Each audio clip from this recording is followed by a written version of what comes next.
Good morning class. Today we will discuss about electrode potential. As earlier we have discussed about what is electrochemistry, that is the branch of chemistry in which we study about interconversion of electrical energy into chemical and chemical energy into electrical. Then we have discussed about the electrochemical cells that is used to convert these energies. For this we have studied the galvanic cell and the electrolytic cells. Also we have studied about conductor and insulator. So students, now let's get start. As earlier we have discussed about conductors and insulator, in the same we should know about semiconductor. You all know these are the substances which lie between conductors and insulator are called semiconductor. Okay, now student, let's talk about the conductors. Okay, because basically in this chapter we have to discuss about them. That is the conductors are of two type. Basically the electrical conductors are of two type, that may be metallic conductor and that may be electrolytic conductor. Okay, so if talking about the metallic conductor, so what is metallic conductor? Those type of conductor in which conduction of electricity is due to mobile electrons. Okay, suppose this is a lattice of a metal, suppose this is a lattice of gold. Okay, so here the conduction is due to the presence of electron, the mobile electron. You can assume here that there are electrons embedded in it. Let me smaller the size. Suppose here are the electrons in every lattice. Okay, so because of the mobility of these electron, the conduction created is called as metallic conduction, and the conductors are called metallic conductor. Okay, so examples may be like copper, gold, silver, etc. Now students, let's talk about the second one, that is the electrolytic conductor. Here remember one thing also, graphite also is a metallic conductor, as if it is a non-metal, but it also conduct electricity. Okay, now let's talk about the second one, that is the electrolytic conductor. So what is electrolytic conductor?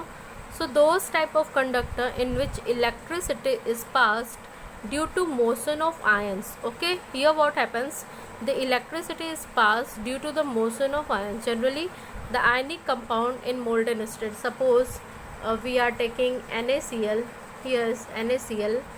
Okay, it is in molten state. So what happens here, Na plus and Cl minus just moves in molten state, we can say that, or in fused state.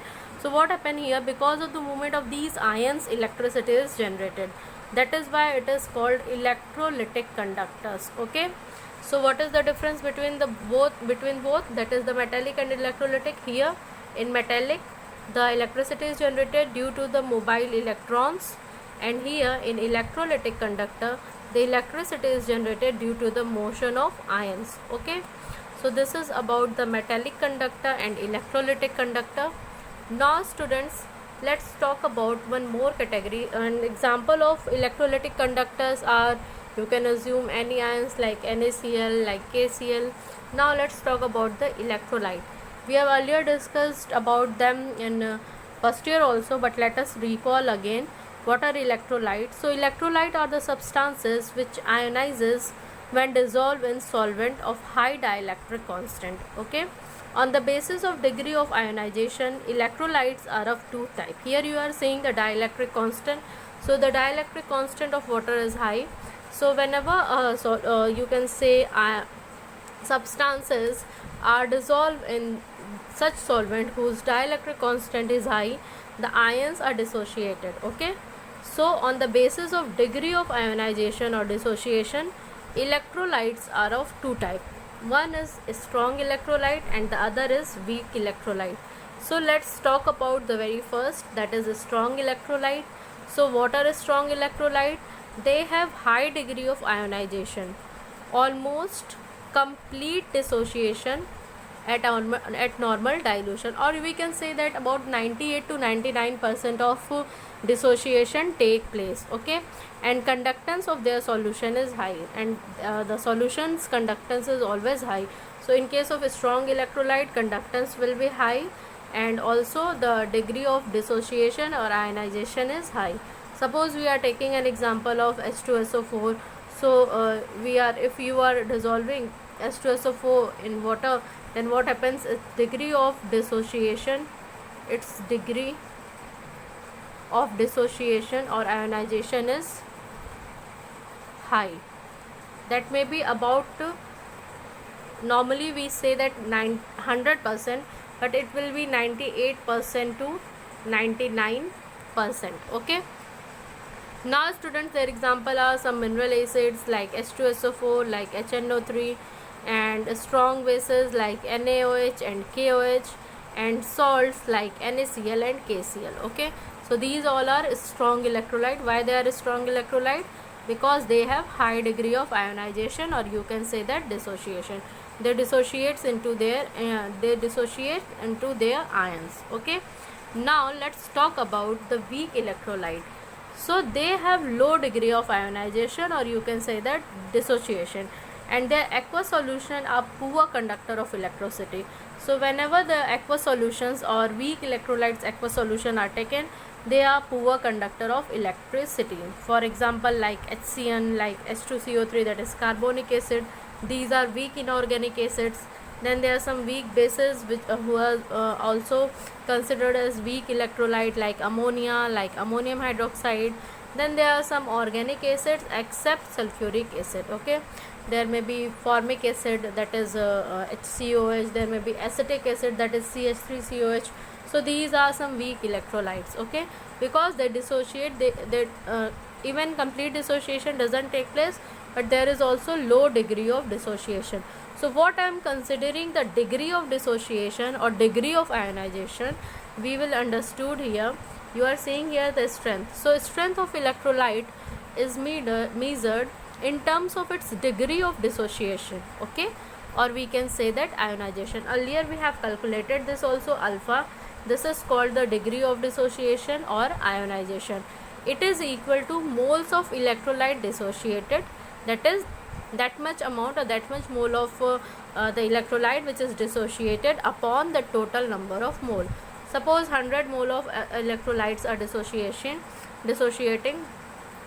Sorry, there are 100 moles of electrolyte. Okay, suppose there are H2SO4 and its 100 moles are dissolving in a solvent, and it dissociates to 99%, that is 99 moles of H2SO4 are dissociated.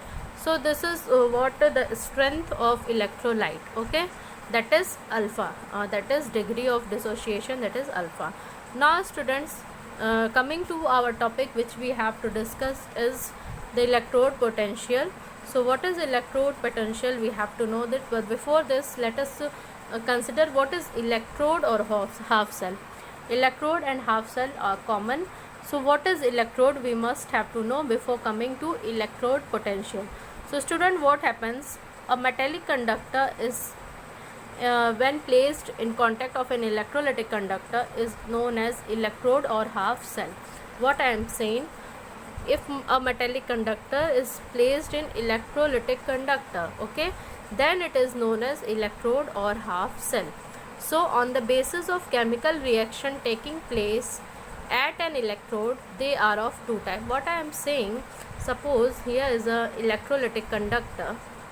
Okay, here is a electrolytic conductor and electrodes are placed in it. Okay, so this situation is called electrode or half cells. This is a metallic conductor. Okay, this is a metallic conductor. Suppose this is of copper, this is of gold. So these are metallic conductor kept in electrolytic conductor. So this is called as electrode or half cell. On the basis of chemical reaction taking place at them, what type of chemical reaction are taking place at them? They are of two types. Let us discuss what are the two types. The first one is anode, the second one is cathode. So what is anode? Simply understood, anode is the electrode at which oxidation take place. Only remember this, anode, You can just correlate this also, anode. So anode is the electrode where oxidation take place, and cathode is the electrode where reduction take place. So these two just chemical reaction take place, that's why they are named as anode and cathode.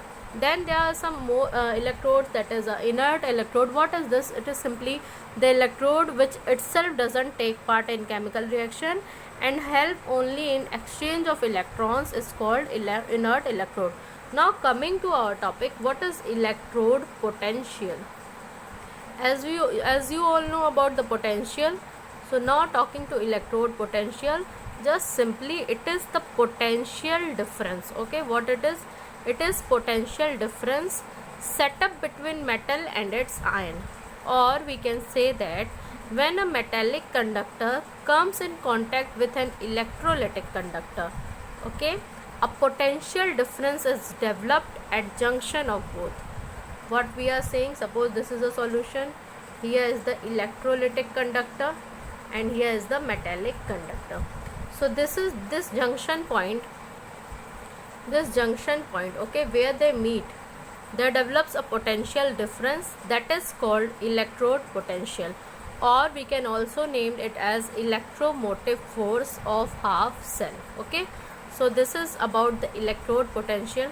Now in a standard term, what we call a standard electrode potential, so it is the potential when the concentration of all the species involved in a half cell is unity. Okay, all the concentration term when comes to unity, then that electrode potential is termed as standard electrode potential. And just recall some terms as we have discussed here. That anode, the oxidation take place, at cathode the reduction takes place.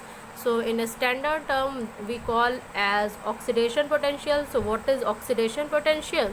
So the tendency of electrode to get oxidized. And how any substance get oxidized? By losing electron. Okay, and similarly, what is reduction potential? So the tendency of electrode to get reduced, that is gain of electron. Okay, so you just have to only recall that at anode oxidation take place, and how oxidation does? Oxidation take place due to loss of electron. And similarly, what is reduction potential? It is the electrode, the tendency of electrode to get reduced, and how reduction take place? By gaining electron. Okay, so this is all about today's lecture. Just pay attention to this important note which I have written in a star. According to IUPAC convention, standard reduction potential are called standard electrode potential. Okay, on the basis of, or according to IUPAC convention, they call standard reduction potential as standard electrode potential. So students, this is all about today's lecture. Let us recall what we have studied.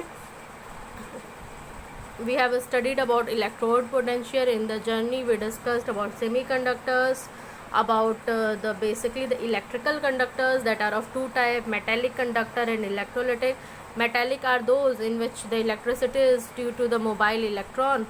Then electrolytic is those in which electricity is due to the motion of electron. Then we have discussed about the electrolyte. So they are the substances which ionizes when dissolved in solvent. So on the basis of their dissociation, they are strong or weak electrolyte. Strong are those where complete dissociation or high degree of dissociation take place, and their conductance of their solution is high. Okay, then we have discussed about the weak electrolyte.